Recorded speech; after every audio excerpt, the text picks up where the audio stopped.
Well, anyways, okay. We're back. We're back. You saw us play 5 Tribes.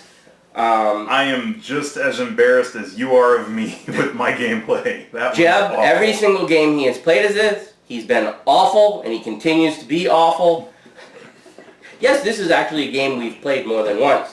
So, anyways, I'll shut up now and let Jeb talk. What do you think, Jeb? As much as I lose in it, I enjoy it. I like it. I think it's it's actually almost a gateway game. I mean, it'll bring people in who don't really play games because it's very simple to teach. Even if you watched our explanation and it might have seemed a little difficult. As soon as you do it. Once you do it, you know how to... and it's Nina approved. Yeah, Nina approved. That's important to put. My wife's not a gamer. Yeah. So anytime we can get her to the table and we have to coax her by telling her, no, it's not bad, you'll get it. She won. Yeah. So she figured something out. She destroyed me. And you guys, well, I don't know, how far was it? You guys were... I was 14 points behind. Okay. So... I was destroyed by everyone. Yes, you were. So, my opinion of the game is big thumbs up for me. I ordered, when I saw this one come up for order, I actually, close to the day it came out, I ordered it. I typically very much like the Days of Wonder stuff. There's a couple games I don't care for that much, but on a whole, I usually really enjoy their game. We haven't done it yet, but another episode I'd like to do is Quadropolis, which is one of their newer games, which I like too. I don't know if Jeb's gotten a chance to play that one yet. Nope. But as a whole, I usually enjoy their games a lot. The components in here are great. Yep.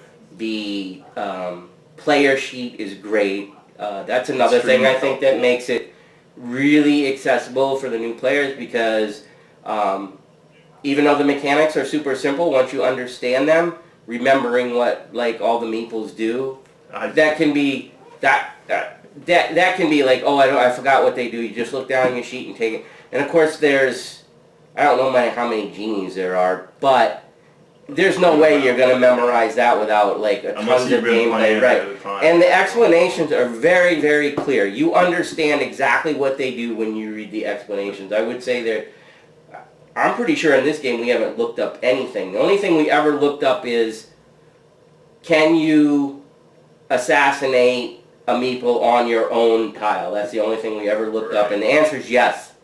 Because it's within X. Right. So within X. Right. So you can do that if it benefits you in a way that you think is great for your end game. You can. So I don't know if there's a ton more to say about it other than people that wouldn't like it. This is not a super I mean, this is one of those things where it's easy to learn, but hard to master, I would think. Because there's so many options that are on the board, and everything changes on every turn. Right. Like, to be able to compute all your different paths that you can do. And even, it's almost like when you pick a path, even if somebody's going to try to block you, early game, that's really hard to do. If you know, for instance... Most of my games, I love to go for the merchant stuff, which Jeb knows, and he knew I was going to do that. But early game, it's hard to stop. You can't stop everything, and if you see, even if you see a great spot, if I see the same great spot, depending on where you are on the bid track, I know that happened in this game, right? Didn't Nina do what you wanted to?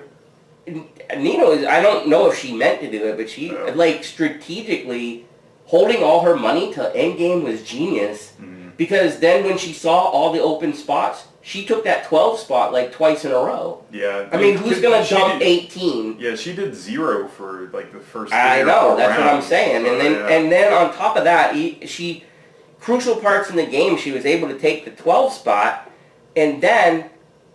Did she have the most money or second to most? She had a lot of money. She had a lot of money at the end of the game. So, like I said, I don't know beginner's luck or if she meant to do it, but it really paid off. Yeah. And that goes to what Jeb was saying about the multiple ways to win, is that I usually go for the merchants. She just she just had a ton of spots with stuff on it. She had castles. She hit up those castles really well. She hit the castles.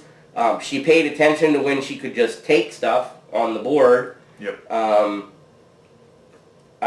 He ended up doing the yellow visors or visors. I completely forgot about that. Which I was hoping, and I figured that he did once there was a certain point where I had like 4. The yellow on the board was getting really low, and then he didn't go for it. And once I hit like 9, and I was like, that's the end of the game. There's no assassins left on the board. There's very few yellows, and nobody can get to them. I don't even need to worry about it anymore. So if you're listening to us babble right now, you can get the idea of that's one of the things I like when they do a lot of their games are victory points, that there's multiple ways. Well, not all of them, but this is a really good one in multiple ways. I wouldn't say Small World has multiple ways. You either control all this stuff and get the right people, or you don't. Right. So, different kind of strategy. But I think this might be a little bit more accessible. I think there's more things that you'd have to think about or pay attention in something like Small World. That's my opinion. I don't... so what were you started to say something about people that wouldn't like it? No, I don't think I was actually going to say. Oh. I mean, it's not a super in-depth game, so if you're looking for like a 3 or 4 hour game, not going to happen. It's pretty quick. Which is a good thing about it. Unless well, you won't. You didn't see it on the gameplay because Jeb's going to edit it out. But since it was Haley's first time, there was a lot of her moves. It took her a long time to be thinking. So. But that can even happen late game if you're trying to... So, and the other thing I would say, you can always tell the people that you're playing with, especially if it's their first time, to try to keep reminding them, think about your move before it's your turn and have a backup plan. Because it's very, if you're going 4th and both of your first 2 plans get nixed, okay, that's understandable. But odds are that at least the second one's probably not going to get nixed. The first one, if it was a good move and you didn't take the first spot, and you could get hosed on that. It's pretty good all around game. Right. I don't know who wouldn't. I mean, if you don't like a lot of pieces, right. and I mean, but even that, the setup's not that complicated or whatever. I don't know. It's a pretty, like I said, it's a pretty good all around game. There's not the card thing going on. There's no reading really. I mean, you need especially once you know what this stuff does. Yeah, it's you learn it, you know how to play. Right. That's pretty much it. Yeah, it's very intuitive that way. It was when it was released, it was really, really popular. It's probably. You may or may not have heard of it. If you haven't heard of it, I highly recommend it. But I mean, there's so much stuff coming out on the market right now that sometimes things end up getting shadowed over after they've been out even just a year. But this was one of the more popular things when it hit the field. There is an expansion for it. I actually haven't got a chance to play with it because it seems like it's another one of those games that I like so much that I'm always teaching new people, and I don't usually like to throw an expansion in until other people know how to play. The expansion is, I've already read through it, super easy. It's almost it's a matter of replacing some tiles and putting in some new meeples, and then they have new powers. That's about it. And it has another player card that tells you exactly what the stuff does. Yeah, and the score sheet that includes the... Yeah, and the new score sheet. So you can use the old score sheet for when you don't play it, and then you can use the new sheet for either. Yeah. Alright, so we should probably mention stuff that needs to be remembered when playing, which actually is not very much, because I think my biggest fault was not moving the player markers, but that really doesn't matter too much. Yeah, because... if everybody's sitting there, you kind of know the order, unless people take a break and walk away. Even that, unless you took it off the card and... You know what I mean? Right. Because it's still going to go up to the same spot. Right. So, I mean, that's not a super important thing. Nope, that's not super important. The only thing I can say is that if you get excited about what you're doing for the move, you can forget to do the tile. Yes, thing. that's true. You can easily forget the tile. I know there's been times where I had a plan and then I realized that the tile action didn't match with the meeples that I was picking up. So that's just me. I don't know if other people get the same thing. Where you have a plan and it kind of gets mixed up because you mixed up the actions. And if it's your first, if you have new people playing, and I know I mentioned it, and I think Nina and Haley were doing it during the game, just when you're doing the movement, if you set them sideways, that's why we had them all the meeples straight up. If you make a mistake, it's really easy to take them back if you've put them in a different position. Because you could have a plan and be like, oh crap, I miscounted. Or it doesn't end on or the it doesn't end on the right place or whatever. whatever. And if you have to backtrack and it's like, and you were doing a 5-move one or something, and you didn't lay them down, and nobody else was paying attention, you know, I mean... Yeah, honestly, I didn't pay attention to anybody's moves. Right. So if they had asked me, I'd be Yeah, it'd be like, yeah, because you're thinking about your own stuff or looking at other people's things or whatever. That would be to me, that would be the biggest thing to remember, is one... My last thing is the yellows. Remember that they do give that extra bonus.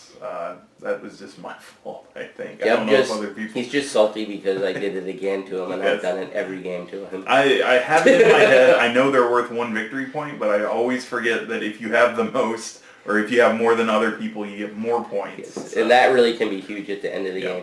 So, thumbs up for this. Yep. Do the normal thing. We've got... We are, in a minute, going to do our fan pick. Okay, we're back. It's the future! It's not the future. We're back for the drawing. We changed clothes. It's like, we're like J-Lo.